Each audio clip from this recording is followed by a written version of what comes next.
Public property या भारतात निवडून येणारा प्रत्येक माणूस हा पब्लिक प्रॉपर्टी असतो, त्याने कुठेही प्रश्न विचारता येतो. आणि मग विचारला, मग तो व्हिडिओ व्हायरल झाल्यावर त्याचा साखर कारखाना आहे घेतलेला, सहकारी साखर कारखाना जामनीले, माझ्या गावात तो मोती नाल्याचं उद्घाटन करायला आला. ऍक्च्युली मोती नाल्याचं उद्घाटन करायचं नव्हतं, ऍक्च्युली ऊस लावा असं शेतकऱ्यांना सांगायचं होतं. मग तुम्हाला सांगतो, तो व्हिडिओ व्हायरल झाल्यावर एका पोट्ट्यानं मला त्याच्या ऑफिस मधून फोटो पाठवला. सर म्हणे तुमच्यावर जास्त दबाव आला, ते व्हायरल करून टाकजा.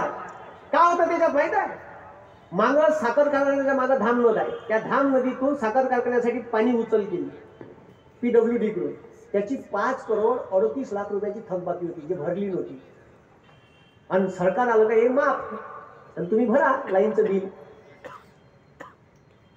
हे व्हायरल करून टाकता म्हणे. आता मोदीचे ट्रक अडवले होते, सभा होती तर इतके खातात साले, इतके खातात. मोदीच्या सभेमध्ये 250 ट्रक अडवले, 400 लोक माझ्या अंगावर आले. पुरे इल्लीगल, एकाही पैसे राहील की नाही. आता तुम्हाला सांगतो, तिथं ट्रक अडवल्यावर माझ्या विरोधात प्रशासनानं पोलीस केस दाखल नाही केली, त्या कॉन्ट्रॅक्टरने दाखल करा. बरं, त्या कॉन्ट्रॅक्टरनं रिपोर्ट लिहिताना बी बयाडानं लिहायचं का नाही बरोबर? त्यानं लिहिलं का हे ट्रक मोदीच्या सभेत चालले होते, त्याचं टेंडरच नव्हतं निघालं. आणि त्याच्यात टाकलं पट्ट्यानं का हे सर्वे नंबर 55 म्हणून चालले होते, आणि तो सर्वे नंबर कलेक्टरच्या नावानं आहे. महसूलच्या ते फसले. म्या ज्यांनी त्याची काय टाकली आहे सुप्रीम कोर्टात ना हायकोर्टात, आता दोन्ही इकडं पाठवले मेल. म्या 3 अधिकारी गायब होते त्याच्यात, 3 तर कमीत कमी, डायरेक्ट नोकरी गायब, पुरे फसले ते बेभाव. आणि मग दुसऱ्या दिवशी मला डिटेन करायला आले. त्याने वाटलं का या मोदीच्या सभेत आडवा होते का, काही तमाशा करते का. तर तुम्हाला सांगतो, मला डिटेन करायला आले. माझी सभा होती कर्जत जामखेडले, मी तिकडे गेलो, पोलीसवाले माझ्या मागे लागले. मला एका पोट्ट्यानं मॅसेज टाकला, सर तुमच्या सगळं 16 लोकांचे फोन नंबर ट्रॅकिंगवर टाकले, बरोबर राहायचा.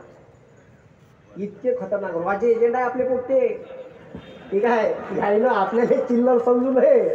आणि हे आपले पोरं आहे, हे जीवायनं गुंतलेले पोरं आहे का जे आतून माहिती पाठवते आपल्यासाठी.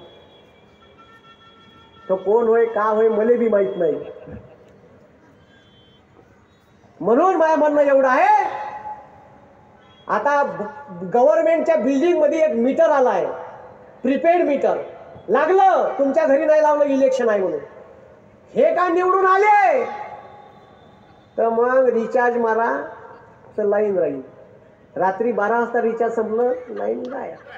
पुन्हा गरम फडक्यानं शेकून घ्यायची नसन तर येणाऱ्या 20 तारखेला प्रफुल्ल भाऊ गुर्दे यांच्या पंजा या चिन्हासमोरचं बटन दाबून त्याला जास्तीत जास्त मताने विजयी करा. आणि हे झालेलं गजकरण इथंच थांबवा, नाही तर ते गजकरण बकर बकर खाजून वाढन. ठीक आहे, एवढंच मी बोलतो आणि थांबतो. ठीक आहे, मुद्दे बरेचसे कव्हर केले मी. अजून दुसरी सभा आहे, थोडीशी जागे व्हा. आणि प्रत्येकानं 10 मतदानाची जबाबदारी घ्या. 10 20 मतदानाचे लोक नागपूरमधून बाहेर काढा आपले. ठीक आहे, मजाल नाही जी का हे 3% वाल्यावर आपल्यावर राजकारण. ठीक आहे, आणि आपल्याला ज्ञान पाहिजे, पण हे समजून घ्या. थांबतो. जय हिंद, जय महाराष्ट्र. धन्यवाद.